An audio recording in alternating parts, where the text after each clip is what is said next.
좋은 아침입니다. 오늘은 사도행전 15장 4절로 5절 말씀 함께 대하겠습니다. 예루살렘에 이르러서 그들은 교회와 사도들과 장로들에게 환영을 받고 하나님께서 그들과 함께 행하신 일들을 모두 보고하였다.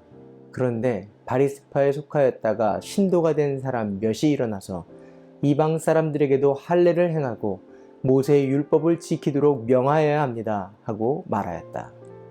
사도행전 15장은 예루살렘 종교회의라고 불립니다.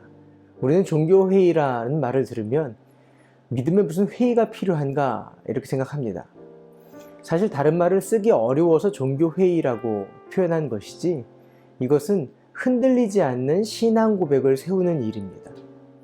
복음의 특성상 교리를 정리하기보다는 지금 역사하시는 성령의 인도하심과 복음 증거에 집중하게 되었습니다.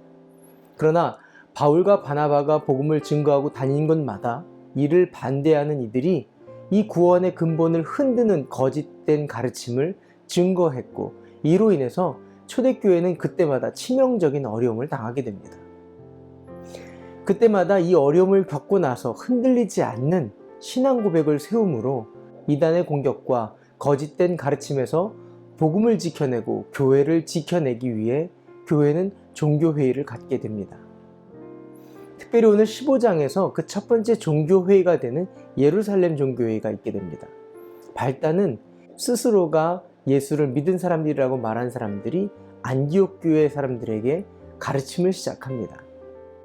지금처럼 이메일이나 휴대폰이 있었으면 예루살렘 교회가 파송했는지를 확인했을 텐데 그렇지 않고 자칭 유대 예루살렘에서 모교회에서 왔다라는 식으로 가르침을 하기 시작하니까 받아들이게 된 겁니다. 그들의 가르침은 이렇습니다. 모세의 관례대로 할례를 받지 않으면 구원을 받을 수 없다.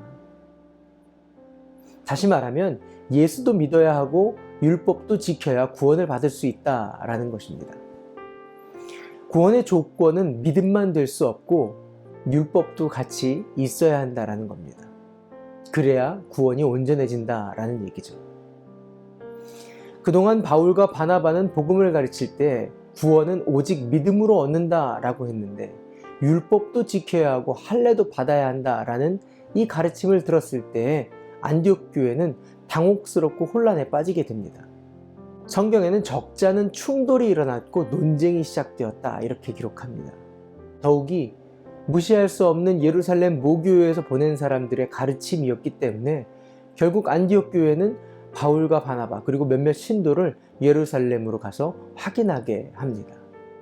물론 예루살렘 교회가 안디옥 교회에 바리새파였다가 예수 믿은 사람들을 보낸 일도 없지만 스스로 가게 된 거지만 5절에 보면 이미 이 일을 확인하러 예루살렘 교회에 갔던 바울과 바나바가 예루살렘 교회에 이와 같은 생각을 하고 있었던 사람들을 보게 됩니다. 5절은 이렇게 기록합니다. 바리새파에 속하였다가 신도가 된 사람 몇이 일어나서 이방 사람들에게도 할례를 행하고 모세의 율법을 지키도록 명하여야 합니다. 오늘 우리에게도 어떻게 들으면 그런가 보다 하는 신앙의 내용들이 있습니다. 그러나 그것은 구원의 근본, 본질과는 상관이 없는 것들입니다. 구원은 오직 믿음으로 받는 것입니다. 무엇을 믿는 것일까요? 오직 그리스도가 하나님의 아들이신 것과 그가 우리의 모든 죄를 담당하시고 십자가에서 죽으신 것 그리고 3일 만에 다시 부활하시고 올리우셔서 우리에게 약속하신 대로 다시 오실 것을 믿는 자, 그 믿음으로 구원을 얻는 것입니다. 바울은 갈라디아서에서도 또 3차 전도 후에 로마서에서도 기록할 때 이 점을 더욱 분명히 말합니다. 사람이 행위의 법으로 의롭게 되는 것이 아니라 믿음의 법으로 사람이 의롭게 된다는 것입니다. 때문에 할례를 받은 사람도 믿음을 보시고 의롭다 하시고 할례를 받지 않은 사람도 믿음을 보시고 의롭다 하심을 받게 된다는 것입니다. 구원은 오직 믿음으로 얻습니다. 그러나 구원받은 사람은 하나님의 거룩하심을 따라 말씀대로 살려고 날마다 그 말씀을 따르기 위해 성령의 법을 따라 순종하며 말씀을 지키려고 합니다. 마음과 뜻과 정성을 다해 말씀을 사랑할 수밖에 없습니다. 오늘도 믿음으로 구원을 받았는지를 의심하지 않기를 바랍니다. 행위로는 구원을 돌이킬 수 없습니다. 그러나 구원받았으니 이제 성령님께 순종하고 그 말씀을 읽고 듣고 지켜 주님을 사랑하는 하루 되시기를 바랍니다. 기도할까요? 좋으신 하나님, 오직 구원은 예수 그리스도 한 분을 믿음으로 얻습니다. 흔들리지 않는 백성으로 살게 하시며 성령의 법을 따라 하나님을 사랑하게 하옵소서. 예수님의 이름으로 기도합니다. 아멘. 오늘도 성령님과 동행하시는 하루 되시길 바랍니다. 화이팅!